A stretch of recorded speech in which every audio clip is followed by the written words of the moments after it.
지난 시간에는 밭에 감추인 보화의 비유를 말씀을 드렸습니다. 오늘 말씀은 진주 장사의 비유입니다. 주제는 같습니다. 천국의 가치를 설명하기 위한 비유이죠. 내용상 약간 차이가 있는데, 밭에 감추인 보화가 우연히 가치를 발견한 것이라면, 이 진주의 비유는 가치를 찾아 헤매던 가운데에 값진 진주를 발견한 것이 다릅니다. 그러나 결과는 같죠. 자기의 가진 것을 다 처분을 해서 새로운 가치를 샀습니다. 자, 오늘 말씀은 진주 장사에 대한 이야기인데요. 먼저 진주에 대해서 말씀을 드려야 되겠습니다. 진주는 보석 중에서 고래로 아주 값지게 여기는 보석이죠. 예전에는 주로 자연산 진주, 인도양이나 페르시아만에서 생산되는 자연산 진주가 전부였죠. 진주의 가치는 그 진주의 크기나 또 진주 표면, 또 광택, 색깔 이런 걸로 이제 값을 매깁니다. 모든 보석이 다 그렇지만은 성분을 분석해 보면은 별거 아니에요. 진주의 주성분은 탄산칼슘이죠.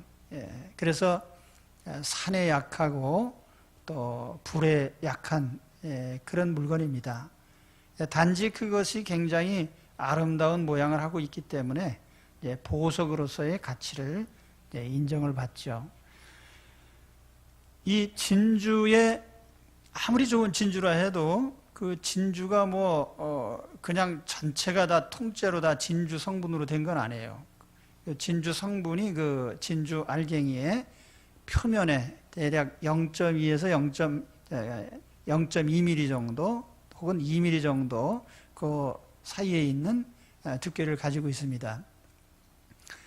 진주를 만드는 과정을 보면은 그 인공 진주는 인위적으로 조작을 해서 만듭니다만은 과정은 자연산과 같습니다. 그래서 진주조개에다가 이물질을 주입을 하면은 거기에 이제 불순물이 나오면서 하여튼 그 진주가 그 진주층을 만들어냅니다. 진주 알갱이를 만들어내는 것이죠. 그래서 이 진주는 이와 같이 다양합니다. 형태도 많고 색깔도 다르고 컬러도 많고, 그런데 이 어떤 것이 값이 있고 어떤 것이 값이 없는지 그것을 감정하는 전문가가 필요해요. 일반인들은 보면 가짜인지 진짜인지 잘 모릅니다. 그래서 전문가가 그걸 감정해야 되는데, 오늘 말씀에 보면은 이 진주 장사는 일평생 그 진주를 감정하는 사람이에요. 좋은 진주를 찾아서 헤매던 그런 사람입니다. 당시에는 진주가 굉장히 값진 보석이었기 때문에 이런 자연산의 좋은 진주를 찾아내는 것은 곧 떼돈을 버는 겁니다. 왜냐하면 오늘날처럼 진주가 보통 일반 사람들에게 얼마든지 최고급품을 그냥 구입할 수 있는 그런 상황이 아니고, 부자들이나 또 귀족들이나 특별한 사람들만이 이 보석을 가지고 있었기 때문에 일반인들은 접근도 할 수가 없었어요. 그래서 만일 가치 있는 진주를 찾아냈다 하면 그것은 부르는 게 값이죠. 그러니까 이 사람은 대단히 그 좋은 진주를 이와 같이 찾아서 헤맨 것입니다. 그러다가 마침내 극상품의 진주를 발견을 했어요. 이 비유에서 우리가 첫 번째로 주목하는 것은 더 나은 진주를 찾기 위한 이 사람의 노력입니다. 더 나은 가치, 더 가치 있는 것, 좋은 진주를 구하는 장사, 이 표현이 있는데요. 이 말을 좀 다른 의미에서 해석을 한다면 더 나은 가치를 찾는 사람, 그런 뜻입니다. 인생에는 분명히 더 나은 가치가 있어요. 그래서 더 나은 가치를 추구하는 것이 우리 인생입니다. 우리가 보는 사물은 전부가 다 동일한 가치를 지닌 것 같지만은 보다 더 중요하고 가치를 지닌 게 있습니다. 근데 보통 때는 잘 모르는데 특별한 상황이 되면 그런 것을 생각할 기회가 생깁니다. 제가 초등학교 다닐 무렵인데요. 우리 집에 작은 방이 몇 개 있어서 그걸 월세로 줬습니다. 근데 세든 사람이 부엌에서 휘발유를 잘못 취급을 하다가 불이 뻥 터졌어요. 불길이 팍 일어나니까 이 사람이 이제 뛰쳐나오는데 뭐 오밀조밀한 뭐 판잣집에 뭐 방 하나 부엌 하나니까 삽시간에 그냥 불길이 튀어나오니까 불이야 하면서 사람이 튀어나왔습니다. 그래서 사람마다 깜짝 놀래가지고 저녁 무렵인데 각자 튀어나왔어요. 뭘 하나씩 들고 나왔는데 보니까 제일 웃기는 게 베개를 들고 나온 거예요. 불났는데 무슨 은행 통장을 들고 나온다든지 집문서를 들고 나온다든지 무슨 보석상자를 들고 나오면 모르겠는데 베개를 들고 나왔다. 그래 우리가 평소에 무엇이 정말 중요하고 덜 중요한지 가치의 서열을 매겨놓지 않거든요. 그러다 보니까 급한 상황이 벌어지면은 베개부터 들고 나오는 거죠.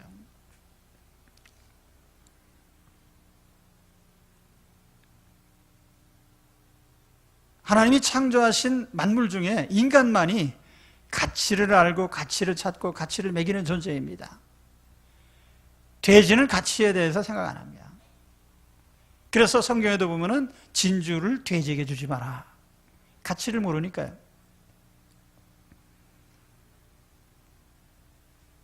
우리가 무엇이 더 가치 있는 것일까를 생각할 때에 참고가 될 만한 것은 마이너스 셈법으로 계산하는 겁니다. 마이너스 셈법이라는 게 뭐냐면은 먼저 버릴 것부터 차곡차곡 버려나가는 것이에요. 그러니까 예를 들어서 아까 말씀드린 것처럼 불이 났을 때 뭘 버려야 되냐. 뭐 집이 아무리 좋아도 버려야 되겠죠. 가재도구도 버려야 되고 살림살이도 버려야 되고 아마 조금 여유가 있는 사람들은 뭐 보석함이나 또 땅 문서나 뭐 이런 거 가지고 나올 겁니다. 그러나 그것도 여의치 않을 때 어떻게 해야 되죠? 마지막으로 남는 게 뭐죠? 사람의 생명이죠. 그래서 우리가 생명의 가치가 최고의 가치를 지닌다고 말하는 것입니다. 최후까지 지켜야 될 가치, 생명의 가치. 그런데 이것을 조금 안목을 더 넓혀서 본다면, 긴 안목에서 본다면 우리가 이 세상을 사는 동안에 필요한 것들도 물론 소중한 것이겠지만 이 세상을 떠나는 시점에서 한번 생각해 본다면 이 세상을 떠날 때에 가지고 갈 것은 사실상 아무것도 없습니다.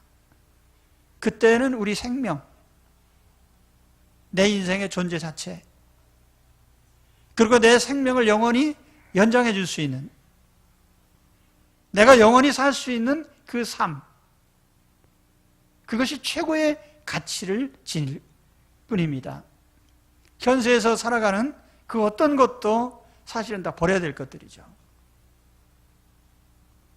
그래서 성경이 말씀하는 인생 최후 최고의 가치가 바로 영생과 천국에 있는 것입니다.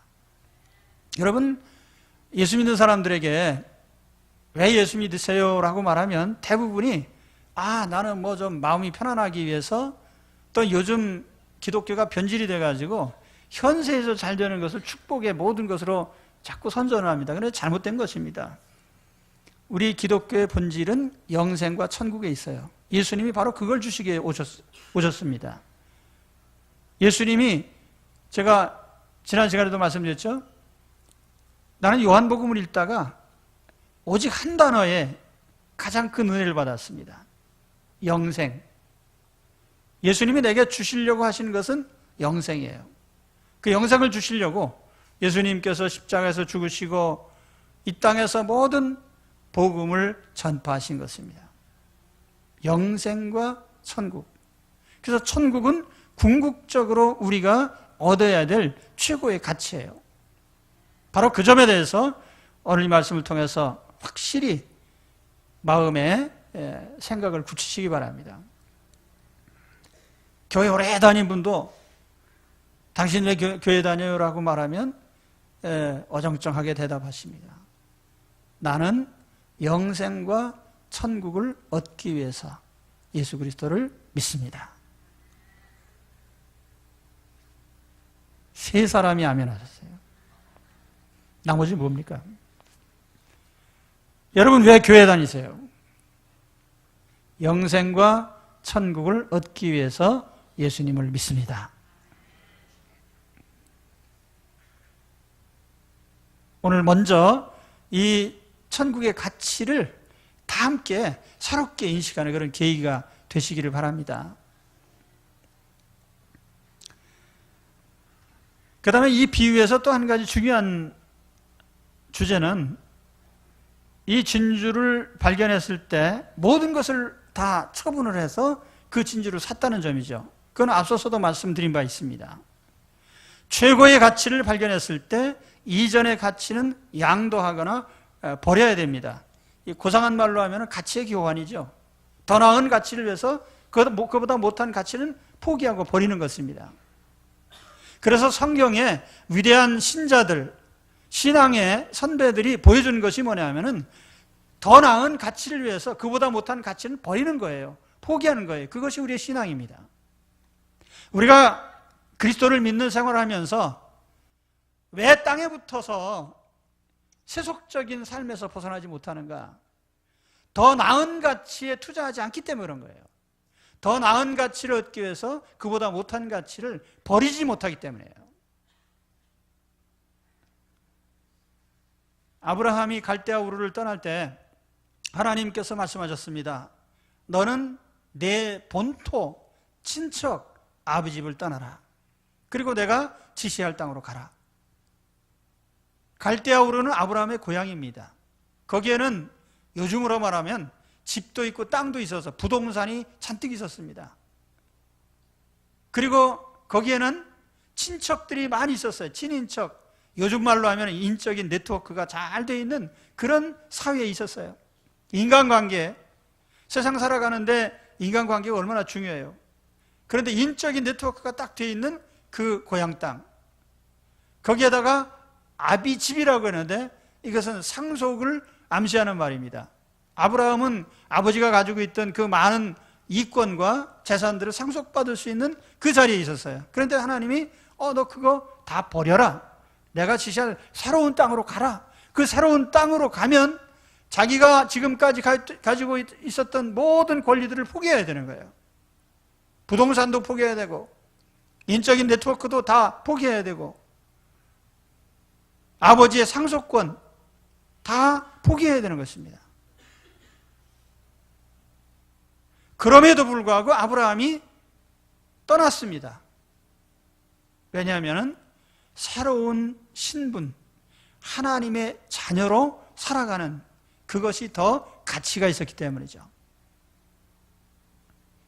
오늘 우리가 그리스도 안에 들어올 때에 우리는 이와 같은 과정을 밟습니다.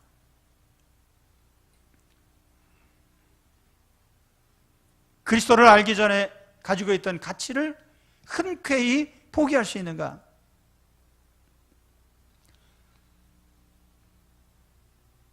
빌립보서에서 사도 바울은 그런 고백을 했죠.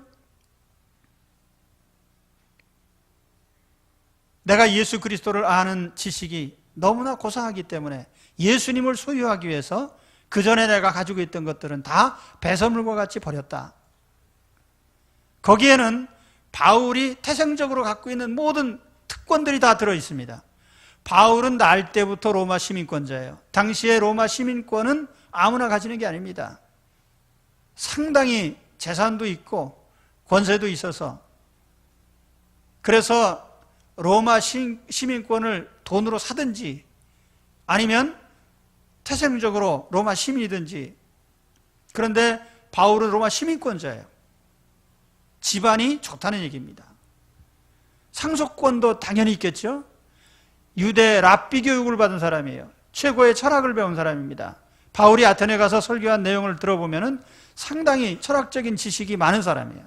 철학과 유대교의 특출한 교육을 다 받은 사람이죠. 그런데 그런 배경들, 상속권, 로마 시민권자로서의 그가 받은 특혜, 뿐만 아니라 유대 사회에서 가지고 있는 그의 신망, 그걸 다 버렸습니다. 그리고 얻은 것은 예수 그리스도. 그가 사도가 되어서 소아시아와 유럽을 돌아다니는 동안에 그가 받은 대접이 뭡니까? 굶주리고 매맞고 물어보지도 않고 붙잡아다 때려가지고 빌립보 감옥에 가서 상처를 안고 감옥에 들어가서 밤을 지새우는 그런 장면이 나오잖아요. 그래도 바울은 생각을 했어요. 로마서 8장 17절에 보면은 그는 하나님의 자녀로서 천국의 상속자가 된 것을 너무너무 소중하게 생각했습니다. 자녀이면 또한 상속자 곧 하나님의 상속자요 그리스도와 함께 한 상속자니 우리가 그와 함께 영광을 받기 위하여 고난도 함께 받아야 할 것이니라. 생각하건대 현재의 고난은 장차 우리에게 나타날 영광과 좋게 비교할 수 없도다. 그는 현재의 고난과 장차 나타날 영광을 바꿨습니다. 왜냐하면 현재의 고난이라고 하는 것 힘들긴 해도 장차 하나님께 받을 영광과는 그 가치를 비교할 수가 없어요.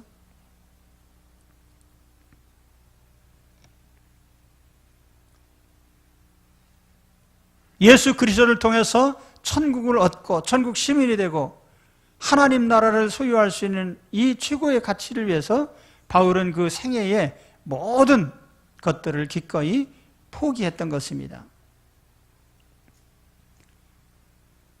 베드로, 안드레, 야고보, 요한 처음으로 부름받은 제자들 얘기를 했습니다. 그들은 직업이 어부기 때문에 그들에게 가장 중요한 것은 배, 그물, 품꾼, 그렇죠. 그런데 주님이 부르실 때에 배와 그물과 품꾼과 아버지까지 버리고 주님을 따라 나섰습니다. 그래서 베드로 사도가 고백했잖아요. 주여 우리가 모든 것을 버리고 주님을 따랐습니다. 그래서 그들이 얻은 것이 무엇입니까?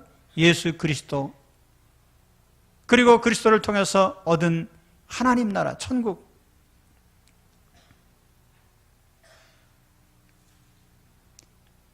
모세 역시 마찬가지예요. 모세도 애굽에서 그대로 있었더라면 그는 파라오가 될 수 있는 대단한 권세를 가지고 있었습니다. 그런데 히브리서 11장 24절에 보면은 믿음으로 모세는 장성하여 바로의 공주의 아들이라 칭함받기를 거절하고 도리어 하나님의 백성과 함께 고난받기를 잠시 죄악의 낙을 누리는 것보다 더 좋아하고 그리스도를 위하여 받는 수모를 애굽의 모든 부하보다 더 큰 재물로 여겼으니 이는 상주심을 바라봅니다. 파라오의 아들이라고 하는 그 애굽의 특별한 지위보다 하나님 백성이라고 하는 신분이 더 가치가 있었기 때문에 이전 것을 포기한 것입니다. 새로운 가치로 바꾼 것이죠. 왕궁에서 그가 누릴 수 있는 모든 풍요로움과 특권들, 즐거움, 그러나 그것보다 더 하나님 나라의 특권과 그 기쁨이 더 크기에 기꺼이 그것과 바꾼 것입니다.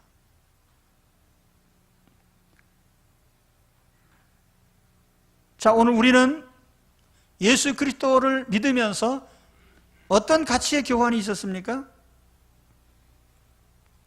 내가 얻은 영생과 천국을 최고의 가치에, 최고의 자리에 놓고 살고 있습니까? 앞서도 말씀드렸지만은 여기에 버린다, 포기한다는 의미가 우리가 완전히 이 세상의 육신생활, 물질생활을 안 한다는 뜻이 아니에요. 우리가 예수 그리스도 안에 들어왔어도 여전히 먹어야 되고 입어야 되고 거쳐야 되고 인간관계가 있고 그렇잖아요. 중요한 것은 첫 번째 자리에 우리 주 예수 그리스도와 하나님 나라라는 확실한 목표가 자리 잡고 있다는 것입니다. 그 어떤 것도 그리스도와 천국의 그 위치와 바꿀 수 있는 게 없어요. 그래서 가치의 서열이 매겨지다 보면 우리 시간 사용도 서열이 매겨지는 겁니다. 시간의 사용, 내 인생의 그 많은 시간들을 어떻게 보낼 것인가. 우리 주님이 첫째이고 하나님 나라가 첫째이기에 우리가 예배를 첫 번째 순서에 배치하는 것입니다. 우리가 한 주간 생활하면서 첫째 날에 하나님 예배 드리는 것을 시작하잖아요. 이게 가치가 정해진 사람의 삶입니다.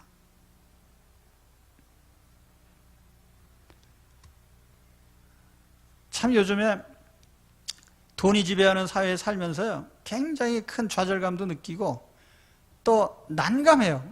이 세상을 어떻게 하면 좋은가? 이 세상을 저는 하나님 믿는 사람으로 또 목회자로서 항상 이 거대한 흐름에 대해서 전신으로 그것을 느끼면서 삽니다. 이 세상을 어떻게 바꿀 수 있는가? 결론적으로 말씀드린다면 바꿀 수 없어요. 이거 대세입니다, 그냥. 그것이 종말을 향해 가는 하나님 역사의 과정이죠. 다시 말씀드리면은 죄가 점점 많아지는 거 이거 막지 못합니다. 미국에서도 이제 일부 주를 시작해가지고 동성애가 다 허용이 되고 있습니다만은 막지 못하는 거예요. 우리나라도 조만간 그렇게 될 겁니다. 저는 그래서 지금 이 시대에 목회하는 것에 대해서 행복을 느끼고 있습니다. 우리 후배들은요, 여기서 동성애 나쁩니다 하지 마시오 하면은 벌금 내야 돼요, 앞으로는. 그러니까 그런 시대에 살지 않는 것을 참 감사하는데, 나만 감사하면 좀 이기적이겠죠. 다시 말하면 이 시대의 흐름, 그 중에 가장 큰 흐름이 뭐냐면 돈이 지배하는 사회라는 거예요. 자본주의 사회의 가장 큰 폐해가 돈 중심 사회라는 것입니다. 그래서 연세 드신 분들이 내린 결론이 뭔지 아십니까? 가족도 필요 없고 자식도 필요 없다. 마지막까지 나를 지켜줄 건 돈이다. 땡땡. 동의하십니까? 동의하시든지 안 하시든지 그런 사고방식이 대세라니까요. 나는 그런 세상에 살지 않게 된 것에 대해서, 그래도 지금까지는 그렇지 않은 세상에 내가 사는 것에 대해서 무척 감사해요. 어떻게 돈이 사람보다, 가족보다, 자녀보다 그것이 더 앞서서 자리를 잡을 수가 있겠습니까? 어떻게 그것이 더 나은 가치가 될 수가 있어요? 그런데 그것이 엄연한 현실이거든요. 그러면 오늘 여러분, 이 자본주의 사회 속에, 돈이 지배하는 사회 속에 산다고 해서 오늘 우리의 삶이 돈 중심의 삶으로 돼야 되겠습니까? 결단코 그럴 수 없죠. 그래서 오늘 이 말씀을 드리는 것입니다. 세상이 어떻게 변하든지 우리는 어디까지나 하나님이 주시는 영생과 하나님의 나라가 최고의 가치에 있어야 되는 것입니다. 이 세상에 하나님께서 지으신 만물 중에 사람보다도 소중한 존재가 없습니다. 사람의 생명, 그리고 영원히 사는 것, 그보다 더 가치 있는 것은 없습니다.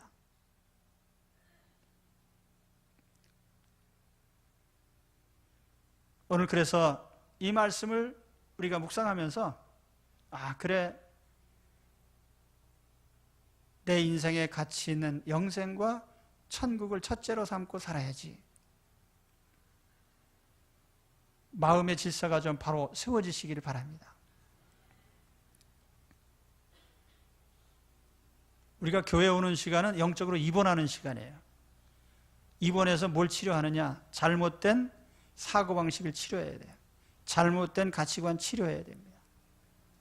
그래서 바른 생각으로 바꿔놔야 돼요. 하나님 자녀다운 가치관으로 바꿔놓으십시오. 이 치유가 매일같이 일어나야 돼요. 무슨 영적인 치유, 무슨 힐링, 힐링 좋죠. 감정을 바꾸는 게 힐링이 아니에요. 사고의 틀을 바꾸는, 근본적으로 바꾸는 힐링이 있어야 돼요.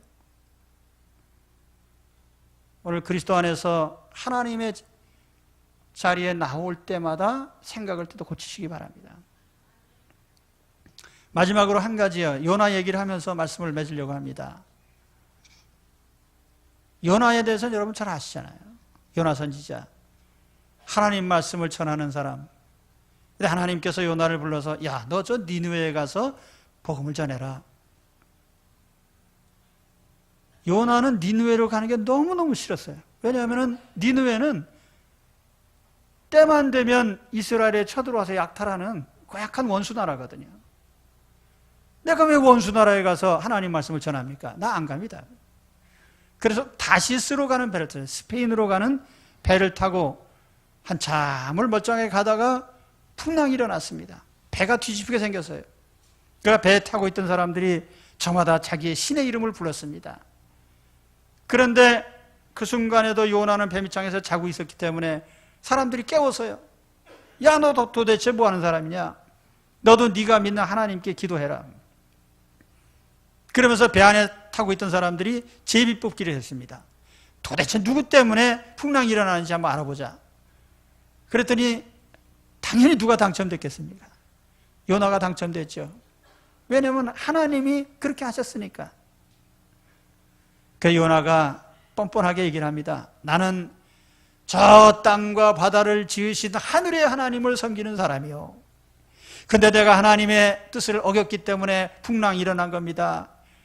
나만 들어서 바다에 풍덩 빠뜨리면 풍랑 없어집니다. 그래서 사람들이 그 얘기를 듣고 나서 그럽시다 그러고 번쩍 들어 던졌습니까? 아무리 그래도 그렇지 사람을 어떻게 들어서 바다에 던져요. 그래서 참고 또 참는데 풍랑이 가라앉지 않고 완전히 배가 깨지게 생겼어요. 그래서 할 수 없이 야, 그럼 당신 말대로 할 수 없습니다. 우리를 용서하시오. 들어서 바다에 던졌어요. 하나님께서 큰 물고기를 준비하시고 요나를 꿀꺽 삼키게 하셨습니다. 뱃속에서 사흘 동안 회개 기도하고 다시 하나님이 요나를 육지에 토해 놓게 하셨어요. 그 요나가 이제 니느웨로 갔습니다. 하나님 말씀을 전했죠. 그 전한 말씀이 뭐냐면 예수 믿으세요, 영생 얻습니다. 이런 메시지가 아니에요. 40일 지나면 당신들 망합니다. 40일 지나면 여러분 망합니다. 그 얘기하러 돌아다닌 거예요. 니느웨가 인구가 12만 명이고 사흘을 다녀야 되는 길인데 요나가 하루에 마쳤어요. 너무너무 열심히 했기 때문에 그런 게 아니고 대충 했다고 말이에요.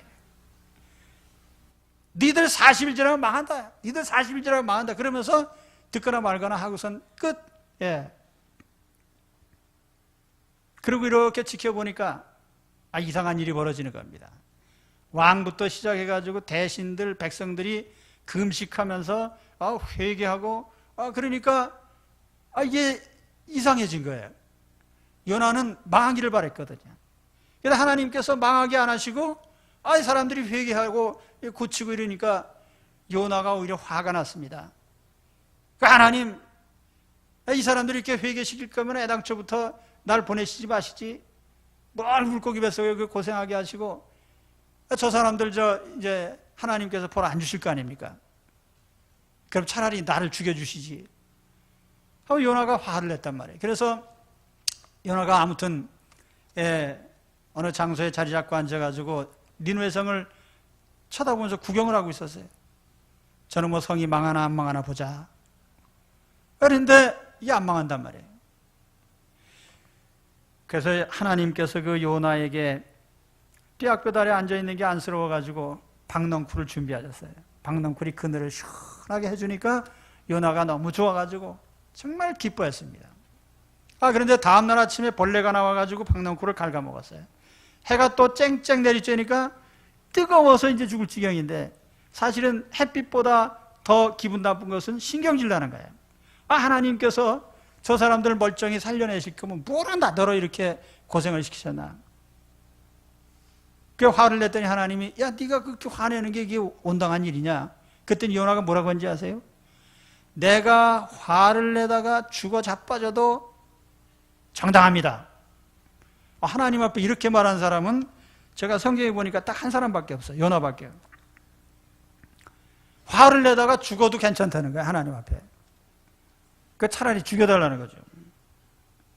그래서 하나님께서 그 요나에게 마지막으로 하신 요나서 마지막에 말씀이 있습니다. 요나서 4장 10절 11절에 보면은 여호와께서 이르시되 내가 수고도 아니하였고 재배도 아니하였고 하룻밤에 났다가 하룻밤에 말라버린 이 박넝쿨을 아꼈거든 하물며 이 큰 성 니느웨에는 좌우를 분별하지 못하는 자가 12만 명이요 가축도 많이 있나니 내가 어찌 아끼지 아니하겠느냐.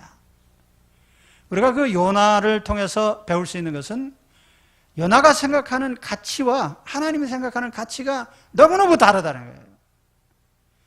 요나는 그 하룻밤에 생겨났다가 시들어버린 박넝쿨의 모든 기쁨을 두고 기뻐하고 희낙낙하다가 또 없어졌다고 죽여달라고 하고 어떻게 박넝쿨 때문에 죽여달라는 소리 합니까?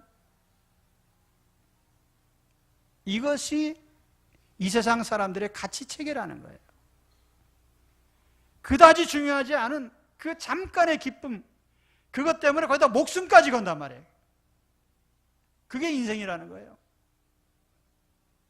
하나님은 언제나 사람을 가장 가치 있게 여기시고 사람의 생명을 소중히 여기시고 사람의 생명을 구원하는 것을 하나님의 최고의 가치로 여기십니다.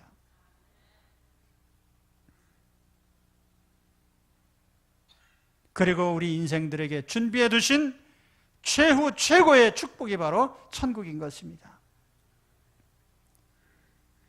그러므로 우리가 이 땅에서 잠깐 하나님 주신 기쁨들 있잖아요. 돈으로 말미암아 얻는 즐거움들이 그렇습니다. 육신의 쾌락이 그렇습니다. 그러나 우리의 보다 더 영원하고 큰 기쁨은 바로 하나님의 자녀로서의 삶이요 우리 하나님께서 주신 영생과 천국입니다. 이 세상의 모든 것을 잃어도 그것은 잃을 수 없는 것이죠. 오늘 주 안에서 내 인생을 돌아보십시오. 내가 지금 요나의 박넝쿨처럼 아끼고 있는 것이 무엇인가? 잠깐 있다가 사라질 것에 대해서 내가 집착하지 않는가? 영원한 가치, 영생과 하나님 나라 천국에 대해서 다시 한번 눈을 돌리십시오. 그래서 그 가치에 다시 투자하셔야 돼요. 모든 것을 다 팔아서 천국을 살 수 있는 결단을 하시기 바랍니다. 다시 말하면 삶의 우선순위를 자랑하란 말이에요. 영생과 천국을 제1위에 두고 다른 삶을 정돈을 하십시오. 그래서 오늘 우리 하나님께서 우리에게 주시는 말씀이에요. 오늘 진주 얘기를 했습니다. 진주 장사는 기왕의 진주를 많이 가지고 있었지만 더 나은 진주, 최고의 진주를 찾아서 헤맸습니다. 우리 인생의 가치를 찾아 헤매고 있지만 인생 최고의 가치는 하나님이 주신 천국 영생입니다. 이 가치를 우리가 깨닫는 순간 우리는 다른 가치들을 기꺼이 포기하고 양도해야 돼요. 삶의 우선순위를 이렇게 매긴 후에는 우리의 삶이 제대로 된 질서 속에 들어올 것입니다. 그래서 이와 같은 오늘 우리 주님의 삶의 치유가 우리 삶에 충만히 나타나시기를 우리 주의 이름으로 축원합니다. 기도하겠습니다.